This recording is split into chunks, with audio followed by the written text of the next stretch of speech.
제가 시작하기에 앞서 좀 말씀드리고 싶은 거는 요즘 모든 사람이 AI를 얘기하고 있으니까 좀 AI 포비아가 있을 수도 있는 것 같습니다. 와, 나만 시대에 뒤떨어진 게 아닌가. 뭐 AI 또 잘난 척하는 사람들이 있어. 뭐 트랜스포머가 어떻고, 뭐 어텐션 레이어가 어떻고.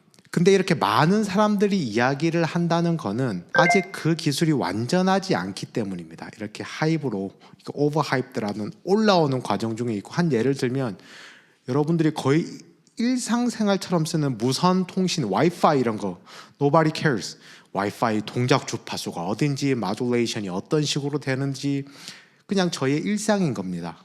그러니까 그런 것처럼 이제 저희 AI 네이티브라고 하는 AI 네이티브 생태로 가는 그 과정 중에 있어서, 그러니까 기술 그 자체에 대한 이해가 떨어진다고 어떤 너무 겁을 낼거나 할 필요는 없습니다. 사실 그래서 AI 관련된 이야기 들을 때 저 같은 사람 이야기를 들으면 안 됩니다. 저같이 기술 이야기하는 사람들. 저는 AI 이야기를 하고 이 하이브를 이야기해야 투자도 받고 좋은 분들도 모시고 하는 거에서 좀 당연히 과장할 수밖에 없는 어떤 그런 포지션에 있는 사람이기 때문에 어떤 새로운 기술이 이렇게 이네이블 되는 과정에 있어서는 조금 웨이트 앤 씨를 하셔도 좋다. 대신에 이제 어떤 기회를 보실 때는 그 기술이 창출할 그 기술을 사용해서 그 기술의 어떤 동작 메커니즘보다는 기술을 활용해서 생산성을 높이거나 새로운 시장이 열리는 것들, 혹은 그 기술을 이네이블 하기 위한 인프라스트럭처 쪽에 관심이 많으시면 좀 더 새로운 기회가 보일 수 있겠다.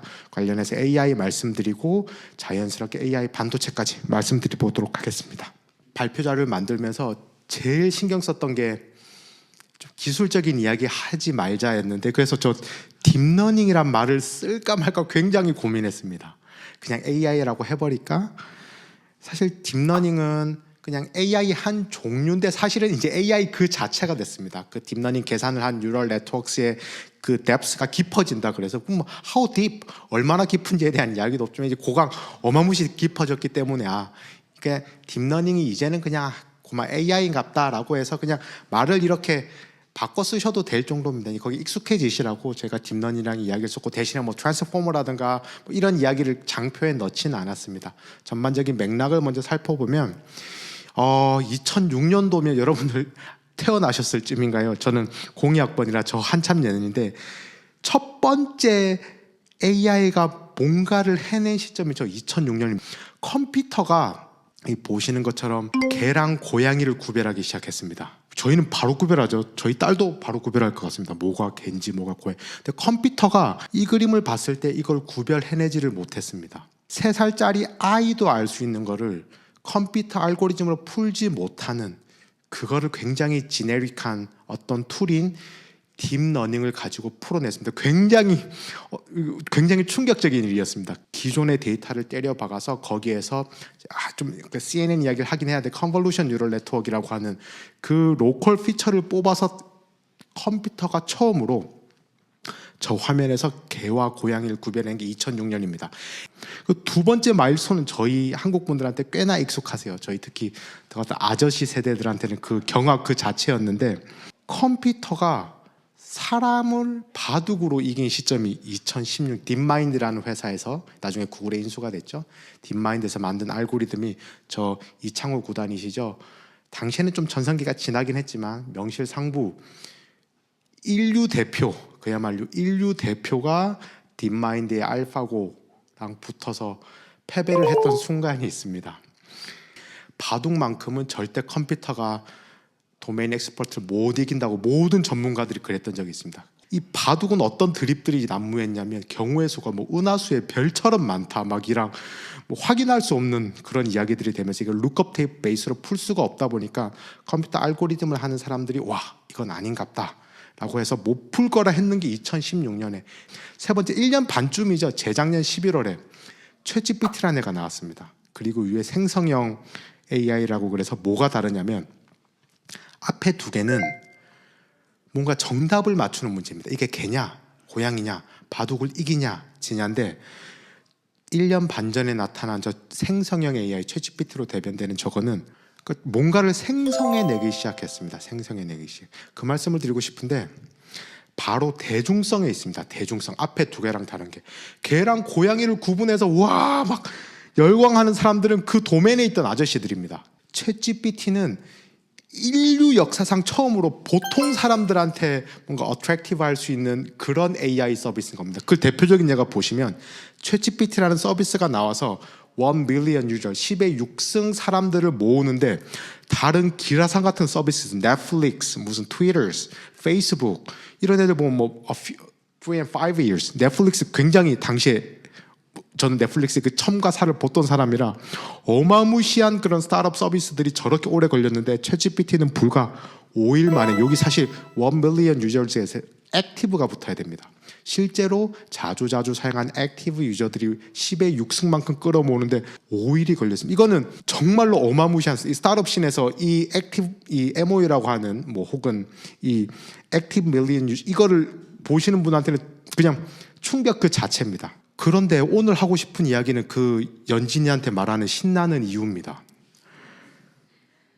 AI에 대한 기술적인 이야기를 하면 우리가 AI라고 쉽게 이야기하는 것들을 비하인드 씬 뒷단에 보면 어마무시한 계산기가 어마무시하게 열심히 일하고 있습니다. 저희가 이게 개냐 고양이냐 이건 앞에 그 CNN 이번 CNN도 굉장히 계산량이 실제로는 많습니다. LLM이라고 혹시 들어보셨나 모르겠습니다. LLM인데 뒤에 두 글자 상관없는데 앞에 L이 뭐냐면 라지입니다. 라지. 그 단순히 라지가 하이퍼 라지라고 하는 게 맞을 수도 있는데 모델 사이즈가 어마무시하게 커진 겁니다. 그럼 하나의 액티베이션이 들어가서 뒤에 아웃풋이 나오는 과정에 그 큰 모델 안에서 모델이 커지면 커질수록 계산량이 어마무시하게 많아집니다. 어마무시한 계산량은 어떻게 풀려되냐? 곧바로 전기세로 트랜슬레이트 됩니다. 곧바로 전기세로. 이게 그 일론 머스크는 다들 아시죠? 저도 일론 머스크의 스페이스X에서 일했는데 그 샘 알트만한테 물었던 질문입니다. 그래서 채당 너희 그 챗GPT 하는데 하나의 채당 평균 가격이 얼마니? 라고 물어본 겁니다. 사실 이 오픈 AI를 같이 창업했던 사입니다. 지금 막 고사하고 난리도 났죠. 이게 뭐냐 정말 궁금해서 물어봤을까요? 야, 나 궁금한데 궁금하면 전화하거나 텍스트 메시지 하면 되죠. 왜 공개적으로 이야기를 했을까요? 너희 채당 서비스가 얼마니? 알고 있는 거죠. 너희가 챗GPT라고 해서 어마무시하게 떠들지만 사실은 이게 커머셜리 어베이러블 하지 않다, 스케일러블 하지 않다. 너무 비싸가지고 이거 어차피 말도 안 되는 서비스다. 디스한 겁니다. 야, 너 엄청 비싸잖아. 실제로 GPT-4가 나와서 링크드인이나 거의 루머드에서 컨서버티브 굉장히 보수적인 값을 잡아도 1년에 TCO라 그래서 GPU를 사서 그걸 운영하는 총 비용, 그 서비스를 운영하는 총 비용이 1 billion USD면 요즘 환율로 뭐 1.3조, 1.4조 원이 per year, 1년에 드는 돈입니다. 돈 내고 쓰는 한 달에 얼마 돈 내고 쓰는 유료 회원의 경우에도 GPT-4를 쓰려면 3시간이라는 그 주어진 시간 안에 타임 윈도우 안에 25개 이상의 메시지 이상을 못 넣습니다. 캡을 씌워뒀습니다. 26개를 하려면 다음 3시간 윈도우를 슬라이딩해서 기다려야 됩니다. 돈을 내고 하는 그런 액티브 유저들조차도 저렇게 계속 채팅을 해버리면 회사가 망해버리니까 그렇습니다. 우리가 생각하는 AI는 기본적으로 연산이 많았지만 LLM이라고 하는 라지 랭귀지 모델로 오면서 그리고 계속 커지고 있는 이 상황에서는 무시한 전력과 GPU 숫자가 필요합니다. 근데 재밌는 거는 모델이 커져서 퀄리티가 좋아지니까 쓰는 사람도 많아집니다. 이 두 가지가 있습니다. X축으로 모델 사이즈가 커지고 있는데 그 모델을 쓰는 사용자 유저 숫자도 어마무시하게 늘어나고 있는 겁니다. 이 유저 숫자가 뭐랑 맞먹냐?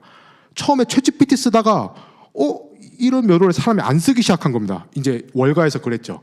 이거 하이비다. 드디어 챗GPT 떨어진다. 근데 갑자기 확 올라가는 겁니다. 미국에서. 무슨 일이 있었을까요? 학교가 개강했습니다. 학교가 개강하니까 챗GPT 트래픽이 또 확 올라가는 겁니다. 그러니까 그 정도로 지금 액티브하게 사람들이 많이 쓰고 있습니다. 개별 모델은 커지는데 모델 사용하는 유저들이 커지더라. 그래서 뭐가 되냐? 그래서 아까 교수님이 말씀하셨던 엔비디아 세상이 열린 겁니다. LLM이 이렇게 확 작은 모델들을 서빙할 수 있는 반도체들은 사실 있었습니다. 이렇게 모델이 확 커지는데 그거를 서빙할 수 있을 만한 그거를 또 나중에 제가 기술적으로 말씀드리겠지만 그걸 모델을 만드는 과정, 훈련하는 그거를 당장 받아낼 수 있는 게 여러 주장들도 있지만 사실은 엔비디아 두 가지 제품 당시 A100, A100 그리고 H100 외에는 없었습니다. 그러니까 지금 엔비디아가 이렇게 훅 올라갑니다. GPU가 필요하고 GPU 전력이 필요하다. GPU 할 때 여러분들 G가 그래픽스입니다. 그래픽스. 그러니까 원래 게이밍 하기 위해서 만드는 회사였습니다. 저도 2014년도에 박사학위를 받았고 어디를 갈까 하다가 엔비디아를 갈까, 저는 결국 인텔 CPU 전공해서 인텔로 갔었는데 엔비디아 갈 때 누가 그러더라고, 야 그 게임하는 회사 가서 뭐 할래? 마침 happen to be parallel computation 시기를 맞아서 이게 AI로 번진 회사지, 앞에 G는 기본적으로 그래픽스 렌더링 하는 회사에서 이제 GPGPU로 발전하는, 사실은 범용 칩에 가깝습니다. 그러다 보니까 AI도 되고 비트코인 마이닝도 되고 그래픽스 렌더링도 되는, 거기서 AI에 스페시픽한 태스크만 하는 그런 전용 칩을 만들어 보자. 저기는 돈가스도 잘하고 무슨 메밀 칼국수도 잘하고 뭐 메뉴가 5가지인데 딱 한 가지, 돈가스에만 집중해서 한 가지만 잘하는 칩을 만들어 보자. 그게 AI 전용 반도체고 저희 리벨리언스, 저희 스타트업이 지금 설계하는 칩입니다. 여기까지가 저의 빌드업입니다. 제가 GPT-4 세대에 살고 있거든요. 오픈AI가 쭉 잘 나간다는 가정하에 GPT-6, 7, 나중에 GPT-10이 왔을 때 뭐가 바뀌어야 되냐는 굉장히 상식적입니다. GPT-4보다 모델 숫자가 당연히 커지겠죠. 나중에 뭐 퀀타이제이션이 하면 경량화까지 이루어지겠지만, GPT-10 시대가 오면 여러분들이 5년 후, 10년 후가 되면 그 GPT를 이네이블 하기 위한 인프라부터 바뀌어야 됩니다. 단순히 AI 반도체뿐만 아니라 발전소부터 다시 설계가 돼야 됩니다. 그겁니다. 인프라라고 하는 건 항구고 항만이고 도로고 고속도로고 이런 겁니다. 단순히 어떤 AI 알고리즘이 아니라, 단순히 싱글 GPU가 아니라, 하나의 데이터 센터가 아니라 이 전체를 피딩할 수 있는 그런 인프라를 갖출 수 있는 나라가, 인프라를 갖출 수 있는 회사가 결국에 GPT-10 시대를 살아갈 겁니다. GPT를 가지고 어떤 의미 있는 서비스가 나올 거냐에 대한 고민은 사실은 제 입장에서 약간 무당의 영역에 가깝습니다. 그러나 어떤 인프라가 필요할지에 대해서는 꽤나 스트레이트포워드 하기 때문에 제가 그런 의미에서 창업을 해서 이 길이 맞다, 제가 한번 인생을 걸어볼 수 있겠다, 여기서 저희 같이 함께 된 팀원분들 모시고 투자자분들 모셔서 저희 리벨리온이라는 회사를 시작하게 되었습니다. 그래서 2020년 9월에 창업을 하게 됐습니다. 근데 코로나가 진짜 한창이던 시기입니다. 코로나가. 저 뉴욕에 있었거든요. 제가 잠깐 백그라운드 아까 교수님이 설명해 주셨지만, 창업 전에는 창업 바로 전에 뉴욕에서 그 모건 스탠리라는 회사에서 FPGA 프로그램을 하고 있습니다. 그걸 관련해서 어떻게 주식을 빠르게 사고 팔지에 대한 하이 프리퀀시 트레이딩이라는 쪽에서 또 FPGA가 또 어렵죠. FPGA를 어떻게 설명해야 되냐. 뭔가 하드웨어와 소프트웨어 중간 정도 되는 어떤 그런 거를 가지고 마치 하드웨어 장점과 소프트웨어 장점을 다 레버리지를 하면서 그런 트레이딩을 하고 있었습니다.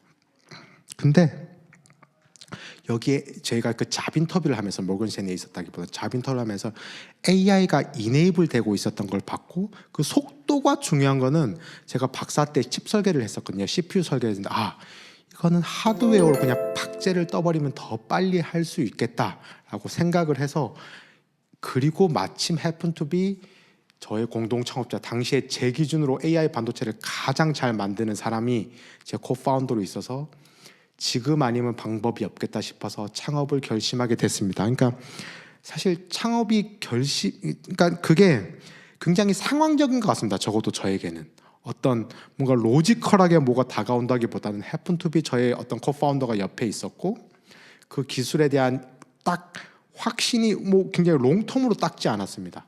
제가 박사 5년을 하면서 이거만큼 창업 기술이야 라고 하는 걸 잡고 싶었는데, 그렇게 목마를 때는 안 잡히더니 뭔가 굉장히 상황적으로 흘러갈 때가 있습니다. 그러니까 제가 근데 그거는 말씀을 못 드리겠습니다. 창업하세요, 이거는 거의 약간 뭐 도를 아십니까 느낌입니다. 길거리지 굉장히 뭐 나만 죽을 수 없다 이런 느낌이기도 해서 뭐 창업을 이렇게 권하지는 못할 거는 같으나, 근데 창업을 하시려는 분들이 너무 조급하게 생각하실 필요는 없을 것 같습니다. 상황적으로 그런 상황이 딱 오는 것 같습니다.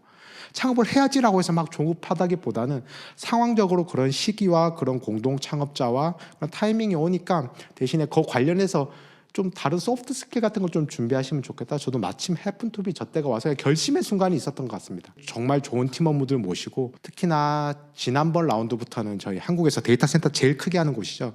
코리아텔레콤 KT에서 또 전략적 투자자로 도와주시고, 월스트리트 쪽에서도 좋은 인풋을 주셔서 창업한 지 저희가 3년 조금 넘는 동안에 2,800억 원 누적 투자를 하면서 나름 기세는 매우 좋은 스타트업입니다. 3명에서 5명, 5명에서 파운딩을 해서 처음에 7명까지 이제 가다가, 나중에 지금은 이제 제가 오늘 확인하고 보니까 114명이더라고요. 그 커지는 가운데서도 정말 기적 같은 일이 있으면 팀에 그 컬처 그릿은 흩어지지 않고 가지고 있습니다. 흩어지지 않고 갖고 있는. 이건 뭐 어떻게 증명할 방법이 없는데, 근데 저 숫자를 보면 나와 있습니다. 이후에 설명드리겠지만 두 번의 칩을 테이프 아웃한 거, 또 TSMC랑 삼성 공정을 바꿔가면서 두 번의 칩을 테이프 아웃했고, 저희가 2년도 채 되지 않는 기간에 벤치마크를 내서 세계적인 결과를 만들어낸 것. 그리고 지금 규모는 작을지언정 커머셜라이제이션, 상용화까지 이루어진 것까지 해서 그냥 이것만 봤을 때, 뒤로 미뤄 봤을 때 정말 좋은 사람들이 좋은 문화로 일하고 있구나, 그렇게 봐주시면 좋을. 정말 기세 좋은 스타트업이다. 제가 나름 늦까지 창업이다 보니까 이 기세를 가장 신경 썼습니다. 뭐를 희생해서라도 기세만큼은 꺾이면 안 되겠다. 이게 전 스타트업의 전부라 생각하고 쭉 달려왔고 지금 잘 순항 중이다. 조금 기술적인 이야기 드릴게요. 이제 AI는 훈련이랑 추론이 있습니다. 말은 비슷하지. 사실 영어가 더 편합니다. 영어는 트레이닝, 뭔가를 훈련시키는 트레이닝 과정이 있고, 만들어진 파운데이션 모델을 써서 실제로 AI 서비스를 하는 인프런스 과정이 있습니다. 이 노란색만 일단 봐주시면 됩니다. 그러니까 무슨 올림픽을 나간다, 그럼 몸을 만들고 기술을 익히는 거를 트레이닝이라고 합니다. 파운데이션 모델, 왔다리 갔다리 역전파라고 하죠. 왔다리 갔다리 하면서 파라미터 값을 딱 옵티마이즈된 값을 찾아주는 주어진 데이터에 대해서. 그래서 딱 파라미터 값을 세팅해서 올림픽에 나와서 이제 진짜 8강전, 4강전, 2강전 경기를 푸는 겁니다. 그걸 추론이라고 하는데, 저희 리벨리오는 그 두 개 중에서도 추론을 특화되게 하는 반도체입니다. 하나하나를 계산할 때 걸리는 시간입니다. 보시면 엔비디아 제품뿐만, 이게 75W TDP라고 해서 또 기술적인 이야기들이 있는데, 엔비디아 GPU보다는 당연히 훨씬 더 빨리 되고, 동일한 다른 퀄컴의 AI 칩보다도 더 빨리 됩니다. 이 숫자는 일종의 올림픽 같은 퍼블릭 벤치마크여서 ML 커먼이라는 홈페이지를 확인해 주실 수 있어요. 동일한 75W의 싱글 배치, 동일한 데이터셋, 동일한 시뮬레이션 인바이러먼트를 가지고 찍었을 때 정말 리벨리온의 오리지널입니다. 정말 저희가 계산할 때 100m 달리기로 치면 저 친구들보다 훨씬 빠르게, 많게는 3배, 같은 AI 반도체랑 비교해서도 80% 이상 계산을 빨리 해요. 100m 달리기만큼 저희가 빨리 뛰는 겁니다. 400m나 마라톤이나 축구는 못할 수는 있지만 100m 달리기만큼은 누구보다 잘할 수 있다. 저희가 가진 리벨리온의 오리지널입니다. 아까 말씀드렸던 인프런스 안에서도 싱글 배치 레이턴시만큼은 제가 누구보다 잘할 수 있다. 이제 이거를 확장시켜 나가는 과정입니다. 멀티배치도 이제 우리가 세계 최고가 될 거야라는 걸 확장시켜 나가는 과정으로 이해해 주시면 좋을 것 같습니다. 제가 3월 지난달입니다. 지난달에 ISSCC라고, 저거는 반도체 올림픽과도 같은 가장 권위 있는 대회입니다. 그쪽에 논문 발표를 하는데 앞에 프로세서 세션 첫 당에 회사가 딱 4개 발표했거든요.